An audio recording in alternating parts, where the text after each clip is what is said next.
This is kind of a reverse little look at 1 Corinthians 13, that amazing description of love. And welcome this morning to this simple thought from the Word of God. And we already mentioned that love does not promise us that if we love with the love of God, then I will be the person in the room who's always right. It doesn't promise that. When you love, oftentimes you will not be right because you take risks that more cold-hearted, less loving people will not take, and sometimes you will be wrong because of that. And sometimes you will just take the blame of being wrong even when you're not, because you see that it's important, necessary, or you just take that for someone.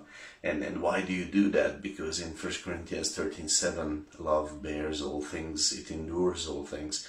And we become like this. We can take the blame, we can take the fault, we're okay with it. We don't have to be right. We can be wrong, and then it's fine.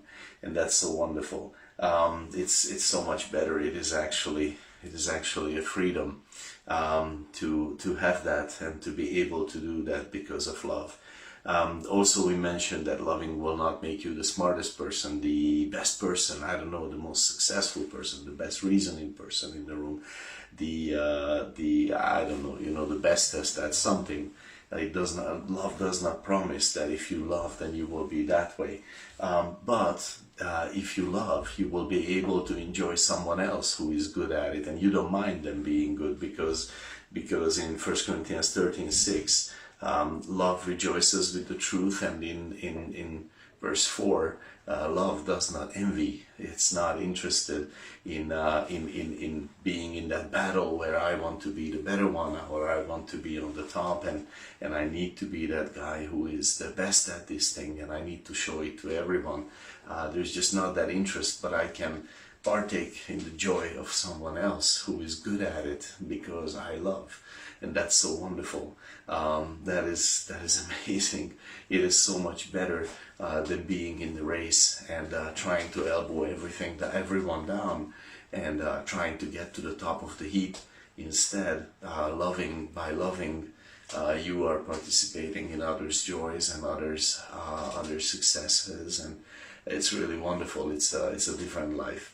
And then finally, I just wanted to add this today, that love will not necessarily make you famous. Love will not necessarily make you popular.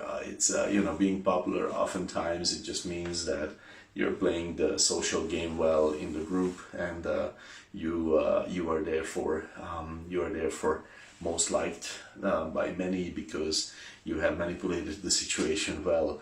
Love is not interested in that because in verse 4 again, love doesn't want to show off itself. It's not puffed up. It's not interested in self. It's not interested in promoting self.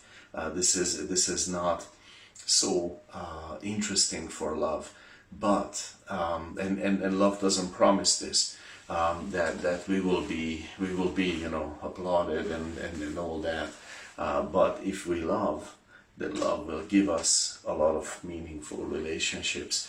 And I think this is so amazing that love doesn't promise certain things to us, but then on the flip side, love promises us God's love. God Himself promises us that He will give us on the flip side deeper and more meaningful things. Like instead of popularity, which is a shallow applause, on the other side, He will give us by love, through love, meaningful, deep relationships. He does not promise that I will be the best, but I can participate in many lives and enjoy their gifts also as they enjoy mine. And that's so wonderful. Through love, that happens on the flip side. There is something more beautiful. And then also what we said, I may not be right, but I'm not troubled by being wrong. I am actually free, and I'm not living my life in the terror of actually being wrong at sometimes. Oh my God, I was wrong. That's unacceptable. I have to somehow explain that I wasn't wrong. He was wrong. She was wrong. Someone else was wrong. What they wrote was wrong. I don't live in that fear. But so on the flip side, there is the freedom that it's okay. I can be wrong because of love. So love is amazing.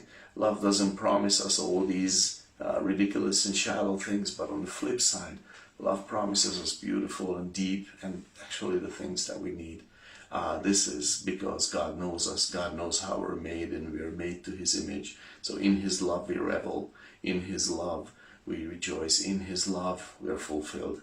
God bless you with these thoughts, and trust that we can meet here soon again.